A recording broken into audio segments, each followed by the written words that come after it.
নমস্কার। যুক্তি তর্ক সঙ্গে অর্কয় আপনাদের স্বাগত। আপনাদের সঙ্গে আমি অর্কপ্রভু সরকার।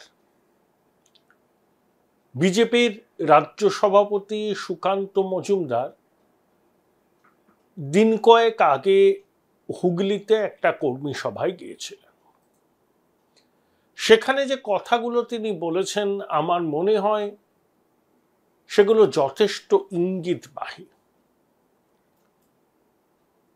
দলের কাছে কর্মীদের গুরুত্ব অপরিসীম, কর্মীরাই দলের সম্পদ, এ কথাটা আমরা সবাই জানি। কিন্তু রাজ্য বিজেপির একটা বড় অংশের মানসিকতা ছিল যে হাওয়ায় সবকিছু হয়ে যাবে, মোদিজি আসবেন, জনসভা করবেন, রোড শো করবেন, মোদিজির জনপ্রিয়তাকে পুঁজি করে আমরা ভোট বৈতরণী পেরিয়ে যাব। কিন্তু সেটা হয়নি। যদিও বিজেপির প্রাপ্ত ভোট শতাংশের হারে বেড়েছে, তারা 12টি লোকসভা আসন দখল করেছে, 2019-এর থেকে 6টি কম, 5.5 লক্ষের বেশি ভোট 2021-এর তুলনায় তারা পেয়েছে। এখন প্রশ্ন হলো, যেটা সুকান্ত বাবু বলেছেন, যে বিরিয়ানি রান্না করতে গেলে চাল আর মাংসের মিশ্রণটা খুব জরুরি। আপনি কি চাল দিচ্ছেন, আপনি কি মাংস দিচ্ছেন, সেটাই জরুরি। আর মশলাটা হয় বিরিয়ানির গন্ধটা কিরকম হবে। অর্থাৎ মশলা হচ্ছে ভ্যালু অ্যাডিশন। দলের ক্ষেত্রে কর্মীরা হচ্ছে সব। মানে বিরিয়ানি রান্না করতে গেলে যেমন বিরিয়ানির চাল আর মাংসটা হচ্ছে সব থেকে জরুরি বিষয়, দলের ক্ষেত্রেও অনুগত কর্মীরা হচ্ছে সেই দলের প্রাণ ভোমরা। এ রাজ্যের অনেক বিজেপি নেতাকে দেখেছি, তারা মাঝে মধ্যেই বলতেন, পছন্দের সাংবাদিকদের সঙ্গে দেখা হলে বলতেন, দাদা একে সিবিআই কেন অ্যারেস্ট করছে না, একে ইডি কেন অ্যারেস্ট করছে না।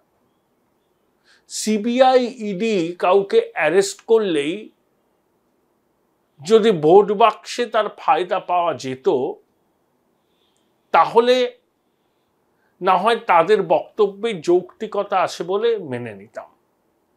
একটা এক্সাম্পল দেখুন, অনুব্রত মণ্ডল 2 বছরও হতে চলল তিনি জেলবন্দি, কিন্তু বীরভূমে তৃণমূলের দাপট কি একটুকুও কম হয়েছে? তাহলে যে অনুব্রতর বিভিন্ন নিদান, গুড় বাতাসা, চরম চরম ঢাক, রাস্তায় দাঁড়িয়ে আছে উন্নয়ন, 2018-এর পঞ্চায়েত নির্বাচনে বিনা প্রতিদ্বন্দ্বিতায় প্রায় সব আসনে জয়ী, অনুব্রত মণ্ডল গ্রেপ্তার হওয়ার পর অনেকে ভেবেছিলেন যে এবার তৃণমূলের বোলবালা কম হবে। কোথায়, কি হলো? বীরভূমের 2টো লোকসভা আসনে তৃণমূল জিতল। অর্থাৎ অনুব্রত সরে যাওয়ায় হয়তো প্রাথমিকভাবে সংগঠনের কিছুটা ক্ষতি হয়েছিল, কিন্তু সংগঠনের ক্ষয়ক্ষতি তারা মেরামত করে নিয়েছে। আর অনুব্রতর জন্যই বীরভূমে মানুষ গণতান্ত্রিক অধিকার প্রয়োগ করতে পারত না বলে যে বিজেপি সবসময় উচ্চস্বরে অভিযোগ করত, বামপন্থীরাও করত, তারা কিন্তু অনুব্রতবিহীন বীরভূমে ডাক কাটতে পারল না। অর্থাৎ সমর্থন আছে, কিন্তু সমর্থকদের বুথমুখী করবার জন্য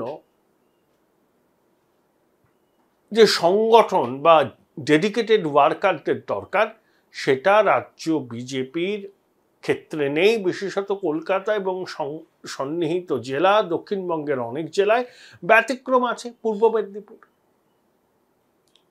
কারণ শুভেন্দু অধিকারীর 3.5 দশকের রাজনৈতিক অভিজ্ঞতা, ক্লাস রিপ্রেজেন্টেটিভ থেকে বিধায়ক, সাংসদ, মন্ত্রী, বিরোধী দলনেতা, রাত দিন 7 দিন শুভেন্দু রাজনীতিটা করেন এবং তৃণমূলের সংগঠনের ইনস অ্যান্ড আউটস শুভেন্দুর থেকে ভালো কেউ বিজেপিতে জানে না। তাই শুভেন্দু সেখানে অর্গানাইজেশনটা করেছেন এবং পূর্ব মেদিনীপুর জেলার 2টো লোকসভা আসন তৃণমূলের থেকে বিজেপি ছিনিয়ে নিয়েছে এবং জেলার একটি মাত্র মানে পটাশপুর ছাড়া সবকটি বিধানসভা কেন্দ্রে তৃণমূল এগিয়ে আছে, এই বিজেপি এগিয়ে আছে। তাহলে কাঁথির বা এই পূর্ব মেদিনীপুরের এই মডেলটা সারা রাজ্যে কেন বিজেপি অনুসরণ করছে না? ইডি সিবিআই কাকে গ্রেপ্তার করলো, কাকে জিজ্ঞাসাবাদ করলো, তাতে ভোটের ফলাফলের কি প্রভাব পড়তে পারে?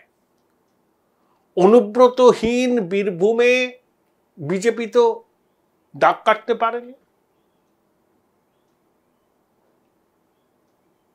তাহলে মূল বিষয়টা হচ্ছে সংগঠন, মানুষের সঙ্গে নিবিড় যোগাযোগ।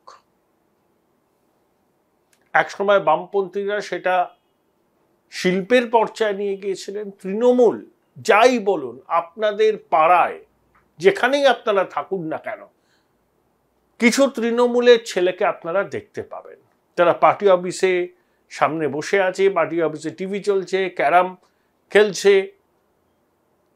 তাদের সম্পর্কে আপনাদের বিস্তর অভিযোগ থাকতে পারে, কিন্তু 100 জনের মধ্যে 100 জনের বিরুদ্ধে আপনাদের কিন্তু অভিযোগ থাকবে না, কোথাও সেটা সম্ভব।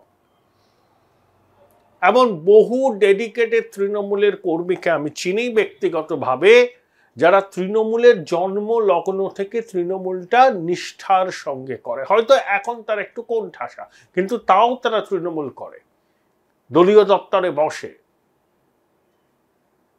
ভোটের প্রচারে, পাড়ায় মিটিং মিছিলে ভোটার স্লিপ দিতে তাদেরকে দেখা যায়। যারা কলকাতায় থাকেন আমার মতো বা কলকাতা সন্নিহিত জেলাগুলোতে থাকেন, আপনারা বলুন তো কজন আপনাদের বাড়িতে বিজেপির কর্মীদের দেওয়া ভোটার স্লিপ পেয়েছেন? তৃণমূলের দেওয়া ভোটার স্লিপ নিয়ে অধিকাংশ ক্ষেত্রে মানুষ ভোট দিতে গেছে। তা সত্ত্বেও 2,33,00,000 মানুষের সমর্থন বিজেপি পেয়েছে। বাংলায় তৃণমূলের বিকল্প বলতে এখন একমাত্র বিজেপি। বাম কংগ্রেসকে মানুষ এখন তৃণমূল বিরোধী বলে গুরুত্ব দিচ্ছে না। তারা মনে করে যে তৃণমূলকে যদি হটাতে পারে বিজেপি পারবে। কিন্তু বিজেপির বিভিন্ন নেতা বিভিন্ন দ্বীপের বাসিন্দা। বালুমাটির শুভেন্দুর সঙ্গে লালমাটির দিলীপ ঘোষের রসায়ন কেন মসৃণ নয়?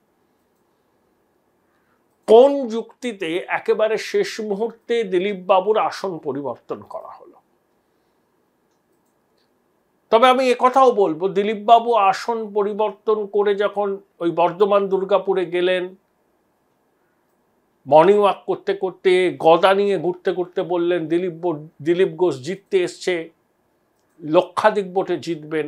তারপর যখন হেরে গেলেন তখন তিনি দোষারোপ শুরু করলেন। আমার বক্তব্য,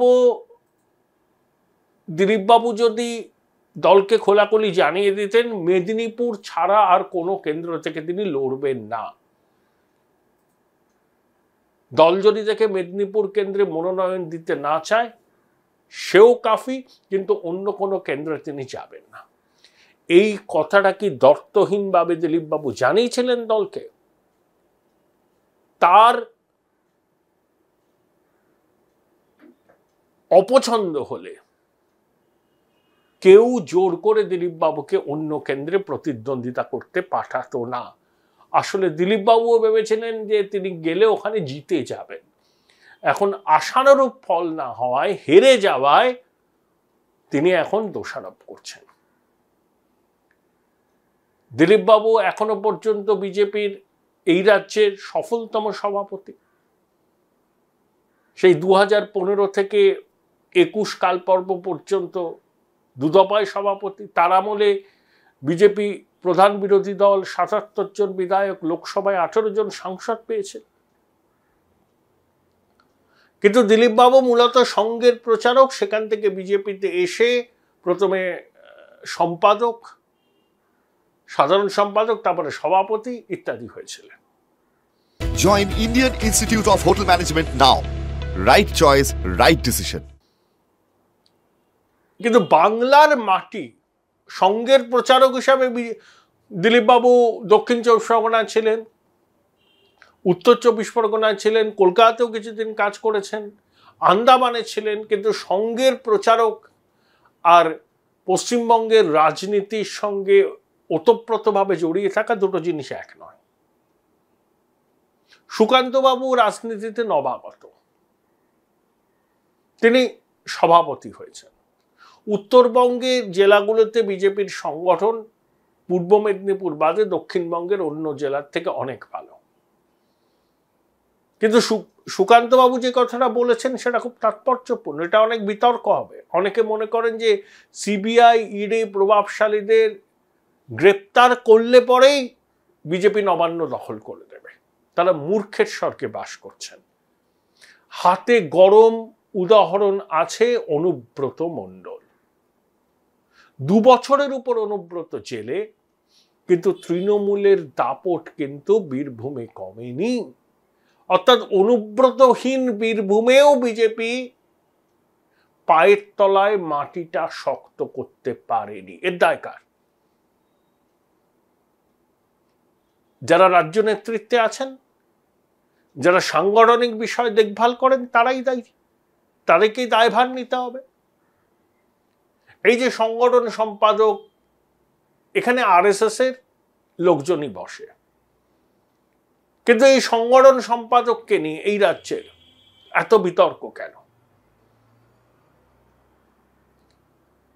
বিতর্ক যখন হচ্ছে তখন সেই বিতর্কের কারণ বিজেপির শীর্ষ নেতৃত্বকে খুঁজে বার করতে হবে,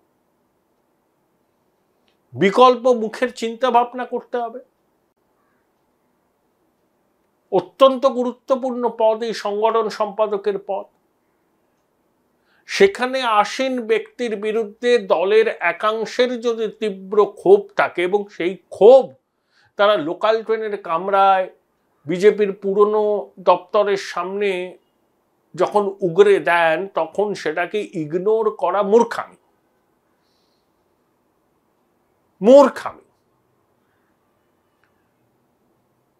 ধরুন এবারের লোকসভা ভোটের গেম চেঞ্জার লক্ষ্মীর ভান্ডার, অন্তত দক্ষিণবঙ্গে, প্লাস দক্ষিণবঙ্গে মাইনরিটি কনসলিডেশন। তাহলে লক্ষ্মীর ভান্ডারের কাউন্টার ন্যারেটিভ তো অন্নপূর্ণা ভান্ডার। বিজেপির কোন নেতা সেইভাবে অন্নপূর্ণা ভান্ডারের কথা ঘরে ঘরে গিয়ে প্রচার করেছে? শুভেন্দুবাবু, সুকান্তবাবু জনসভায় একাধবার বলেছেন। তৃণমূলের মূল প্রচারের সুরটাই বাঁধা ছিল লক্ষ্মীর ভান্ডারকে কেন্দ্র করে।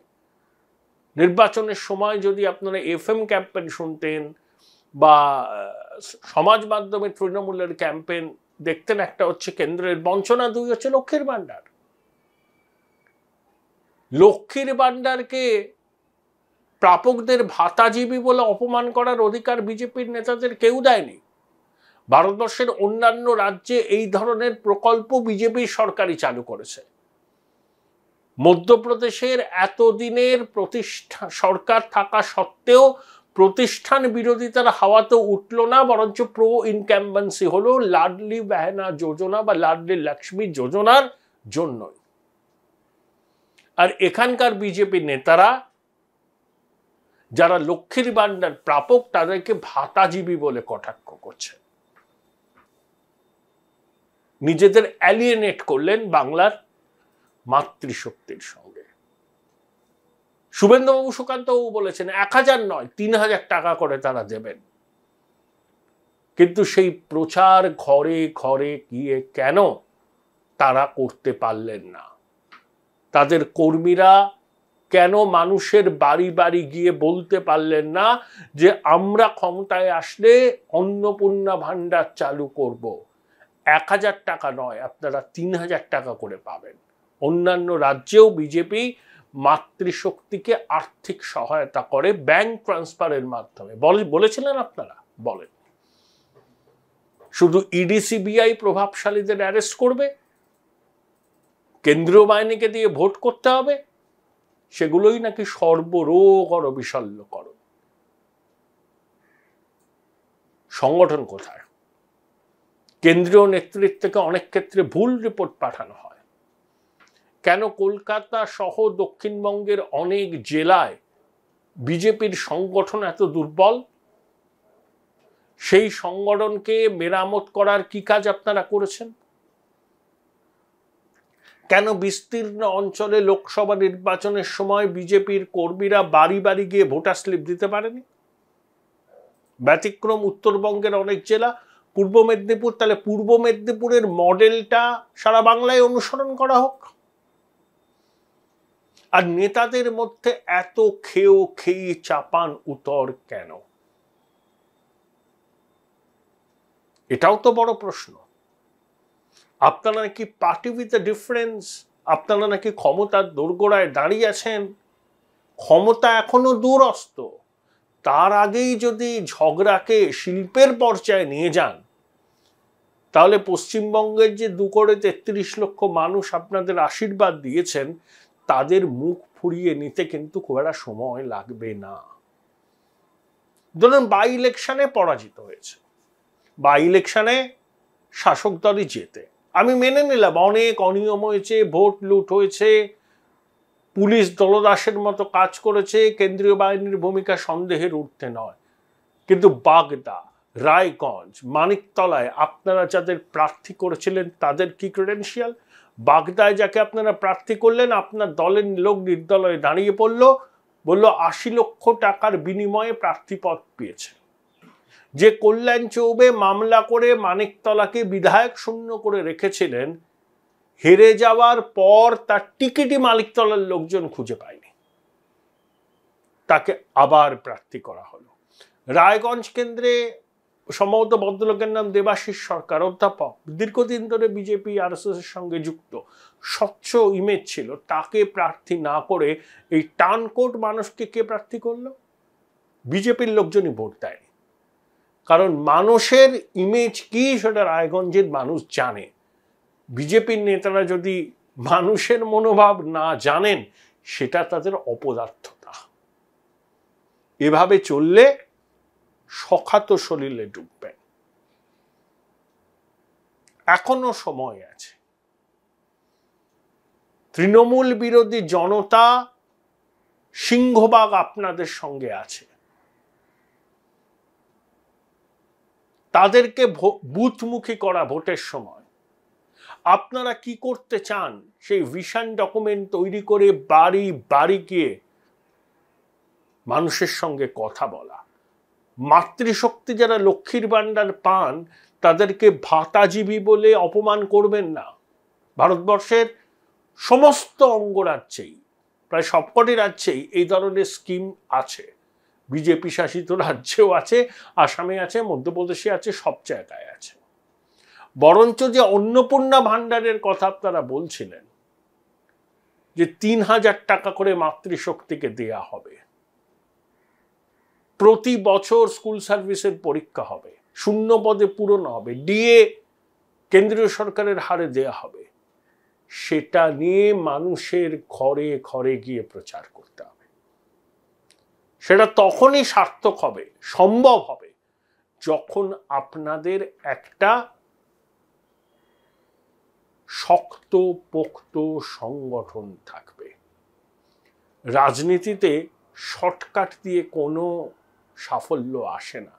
মমতা বন্দ্যোপাধ্যায়ও কোনো শর্টকাট দিয়ে ক্ষমতায় আসীন হননি। 2004-এর লোকসভা নির্বাচনে শুধুমাত্র দক্ষিণ কলকাতা কেন্দ্রে মমতা বন্দ্যোপাধ্যায় জিতেছিলেন। 2006 সালের বিধানসভা নির্বাচনে তৃণমূল 30টি আসন পেয়েছিল। তারপর 2008-এর পঞ্চায়েত, 2009-এর লোকসভা এবং 2011-র বিধানসভায় কি হয়েছিল আপনারা জানেন। কার্যত শূন্য থেকে শুরু করে তৃণমূল কংগ্রেস বাংলায় ক্ষমতায় এসেছিল। আর বিজেপি এখানে প্রধান বিরোধী দল, ৩৯% মানুষের সমর্থন, ১২ জন লোকসভার সদস্য, তারপরেও বিজেপি যদি সংগঠন মজবুত করতে না পারে তাহলে সখাত সলিলে ডোবা তাদের কেউ আটকাতে পারবে না, স্বয়ং ঈশ্বর আসলেও পারবেন না।